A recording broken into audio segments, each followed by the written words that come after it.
이 부분은 앞의 영상에서 살펴본 개인 창작자는 1인 미디어가 아니다 라는 내용에서 이어집니다. 더 이상 유튜브 콘텐츠 창작은 혼자 모든 과정을 담당하는 활동이 아니에요.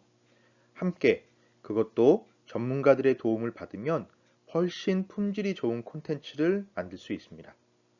또 유튜브 채널 자체로 형성되는 수익도 있지만 그 외에도 마케팅, 광고 촬영, 방송 출연, 강연 등등의 여러 활동을 통해 수익을 얻을 수 있고요. 창작 작업을 진행하다 보면 섭외, 저작권 문제, 스케줄 관리 등 혼자서는 감당하기 어려운 일과도 마주하게 되는데요. 이런 문제를 해결하기 위해서, 아니, 더 솔직하게 말해서 유튜브 크리에이터들이 수익을 창출하는 대상이 되니까 그 수익을 극대화시키기 위해서 MCN이라는 조직이 등장하게 됩니다. 앞서 설명한 것처럼 MCN은 멀티 채널 네트워크, 즉 여러 채널을 연결해서 수익을 극대화하는 전략을 뜻합니다. 그리고 그 의미가 확산되어 그런 일을 하는 조직 또는 회사를 뜻하게 되었습니다. 지금 통용되는 개념은 개인 창작자는 연예인과 비슷하고요. MCN은 연예 기획사 혹은 매니지먼트 회사와 유사합니다.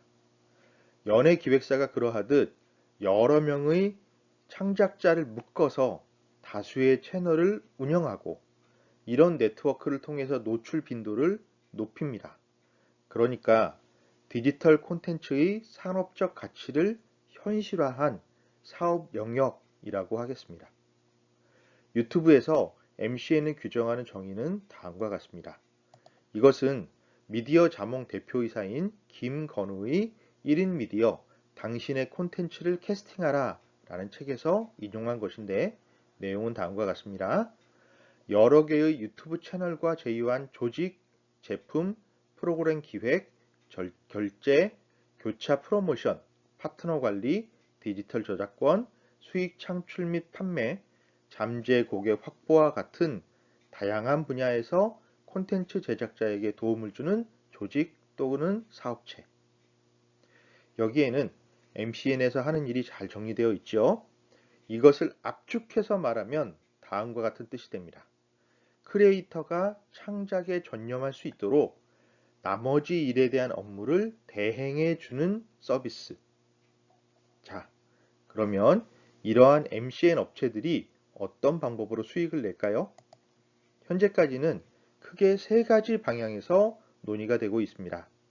가장 기본은 콘텐츠 그 자체니까 품질을 높이는 일에 집중하는 거죠.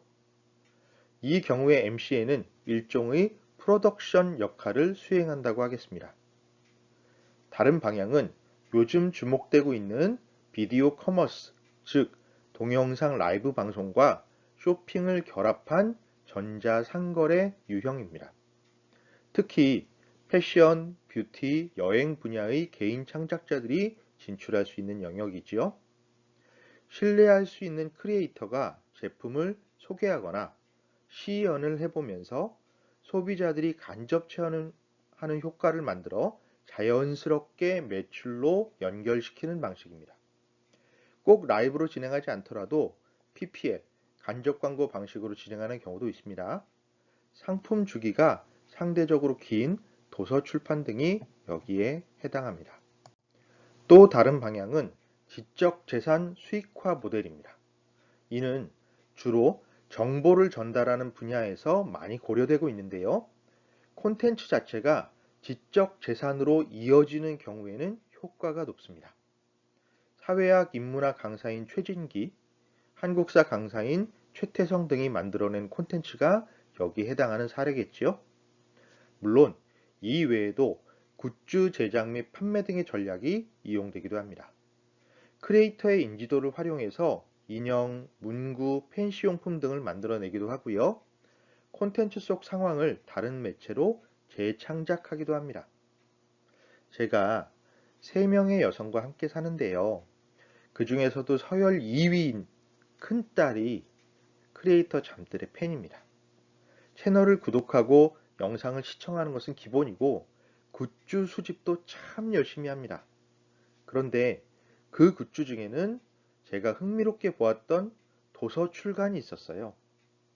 방송했던 소재들 중에서 스토리성이 강한 것을 책으로 묶어낸다고 하더군요. 초호화 크루즈 살인사건 같은 추리물도 있고요. 픽셀리 초능력 히어로즈 같은 히어로물도 있었습니다. 이런 것들이 대표적인 사례가 되겠죠. 여기에서 한 가지 더, MCN은 다른 사람들의 이야기만이 아닙니다. 물론 대형 MCN도 있지만 중소규모 회사는 대체로 함께 크리에이터로 활동하면서 교류했던 사람들이 뭉쳐서 창업한 경우가 있어요. 동아리의 확장판이라고 할 수 있을 텐데요. 사실 일본에서는 이런 식으로 회사를 만드는 경우가 적지 않습니다. 대표적인 사례가 신세기 에반겔리온, 천원돌파 그랜라간 같은 애니메이션을 만들었던 가이낙스라는 회사예요. 대학 시절 만화 동아리에서 만난 친구들이 모여서 만든 제작사인데요. 사실 이 친구들이 모두 오타쿠 성향인데 자신들의 덕력을 발휘해서 1990년대 말부터 2000년대 초반까지 일본 애니메이션 산업을 견인하기도 했습니다. 자, 이런 방식도 충분히 가능해요. 동아리, 다른 말로는 유튜브 크루들이 함께 창작 활동을 하는 토대로 회사를 창업한다. 이것도 우리가 생각할 수 있는 진로 중의 하나입니다. 그런데 최근에는 MCN 시장에 변화가 발생하고 있습니다. 대략 2017년 무렵부터인데요. 플랫폼 하나에 집중했던 기존의 전략에서 벗어나서 여러 플랫폼을 넘나들면서 콘텐츠를 제작하고 유통하는 전략입니다. 이것을 MPN, 그러니까 멀티 플랫폼 네트워크라고 합니다. 이를테면 이런 방식이에요. 북튜버의 경우를 생각해 보면 가장 근간에는 책 혹은 이북이 있지요. 이것들을 읽고 그 소감을 블로그에 남깁니다. 그 중에서 마음에 드는 소재를 골라서 동영상 콘텐츠를 만들고요. 그 내용을 더 자세하게 소개하는 팟캐스트 방송을 진행하기도 합니다. 여기에서 핵심은 이처럼 플랫폼을 넘나드는 행위가 한쪽 방향으로만 고정되지는 않는다는 겁니다. 반대도 가능해요. 팟캐스트를 먼저 진행하면서 동영상 촬영을 함께하고 그 내용을 그대로 아니면 주요 부분만 편집해서 동영상 콘텐츠로 만듭니다. 그 뒤에 그 영상을 블로그나 SNS 등을 이용해서 홍보하는 겁니다. 또 자신이 방송한 내용을 추려 모아서 책으로 출간하는 경우도 있습니다. 지난 시간에 사례로 들었던 이동진이 진행했던 빨간 책방 방송이 그렇고요. 요조와 장강명이 진행했던 책 이게 뭐라고 또 유사한 방식으로 진행되었습니다. 이런 방법은 우리도 충분히 활용할 수 있는 것들이니 잘 이해하고 고민해 보도록 하시기 바랍니다. 그러면 이제 MCN의 현황을 살펴봅시다. 본격적인 MCN의 시작은 2015년경으로 보는데요. 그 이전에도 크리에이터를 지원하는 조직이 없었던 것은 아닌데 회사의 형태와 방식이 도입된 것이 2015년이기 때문입니다. 종합 MCN을 표방한 다이아TV, 뷰티 크리에이터 아카데미에서 시작된 레페리, 페이스북에서 활동하는 크리에이터들에서 출발했던 비디오 빌리지 등이 모두 이 무렵에 본격적인 행보를 시작합니다. 또 비슷한 시기에 크리에이터 도띠, 양띵 등도 개인적인 사업을 시작하는데요. 이들이 각각 샌드박스 네트워크, 트레저 헌터의 설립 기반이 되지요. 현재 활동하고 있는 대표적인 MCN 회사는 다음과 같습니다. 우선 아까 언급한 다이아TV가 있는데 한국 MCN의 대표주자고요. 뷰티 MCN 시장을 개척했다고 평가받는 아이스 크리에이티브가 있습니다. 크리에이터 도띠와 구글 코리아에서 근무했던 이필성이 공동 창업한 샌드박스 네트워크도 있죠. MCN과 광고 마케팅 사업을 함께 진행하고 있는 순위 NT가 있습니다. 이곳은 틱톡을 주요 플랫폼으로 집중하고 있어요. 크리시아 미디어는 드라마, 예능, 광고를 제작하는 미디어 제작 업체이자 MCN이기도 합니다. 그만큼 광고 수주 능력이 탁월하고 인플루언서 마케팅에 강점을 보이고 있고요. 카테고리별로 한 명의 크리에이터만 집중 매니지먼트 한다는 독특한 전략을 구사하는 온웨이즈도 있습니다.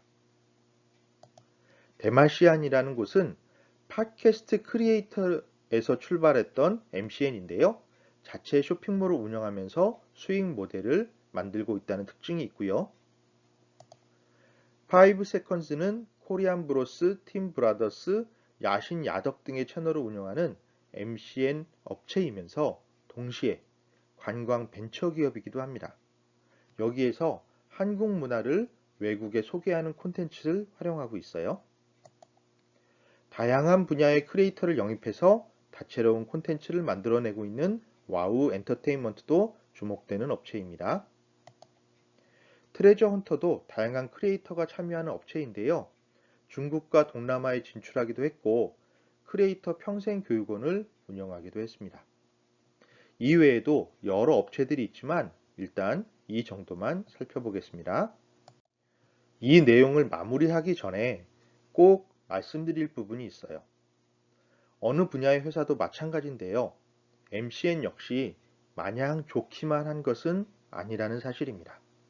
그런 곳은 현실에 존재하지 않죠. MCN도 똑같습니다. 그냥 회사예요. 하는 일이 일반 회사에 다를 뿐이고요. 조직의 문제도 있고 사람의 문제도 있고 파란만장합니다. 하지만 어느 업계나 그렇지만 시장 규모가 커지면 커질수록 체계화되고 시스템이 갖춰지기 마련입니다. 현재 한국의 MCN 업체들도 같은 과정을 겪고 있다라고 판단되고요. 아마도 여러분이 이 분야에 진출할 즈음에는 보다 정돈된 형태로 발전하리라 기대합니다. 아직 살펴볼 내용이 조금 더 남았습니다. 이 부분은 사전 지식이 좀 필요해요. 한국 TV 방송 시장의 변화를 먼저 알아봅시다. 전통적으로 방송은 지상파 방송사들이 주도해 왔습니다. 여기 제시된 것처럼 KBS, MBC, SBS, 그리고 우리가 자주 잊어버리지만 EBS도 엄연히 지상파입니다. 다양한 프로그램을 만들고 있고요. 팽수 열풍 이후에 더 주목받고 있으니까 관심을 좀 더 가져주시기 바랍니다. 자, 그러다가 케이블 TV 방송이 시작되고 그중 일부가 종합 편성 채널로 개편됩니다. 케이블 TV가 본인들의 주력 분야만 다룰 수 있는데 반해서 종합 편성 채널은 뉴스를 포함한 여러 영역을 두루 다룰 수 있습니다. 사실상 지상파와 비슷한 부분이 많은데요. 시작부터 논란이 있었고 지금까지 말이 많은데 일단 그런 것은 제외하고 현실 그 자체만 이야기하도록 하겠습니다. 2010년 12월 JTBC, TV조선, 채널A, MBN 등의 4개 회사가 종합 편성 채널로 선정되어 지금에 이르고 있습니다. 이 중에서 JTBC는 아주 선방하고 있고요. 다른 채널들은 한두 가지 핵심 콘텐츠를 유지하는 수준입니다. TV조선은 트로트 오디션, 채널A는 하트 시그널과 도시 여부, MBN은 나는 자연인이다 등이 여기에 해당하죠. 케이블 TV는 제각각 나름의 주력 분야들이 있습니다. 그런데 이 중에서 영향력이 높은 채널들, 그러니까 TVN, OTVN, OCN, 채널 CGV, 엠넷, 올리브 TV, 온스타일 등 이 모든 것이 CJ EMN 계열입니다. 사실상 케이블을 지배하고 있다고 해도 과언이 아니에요.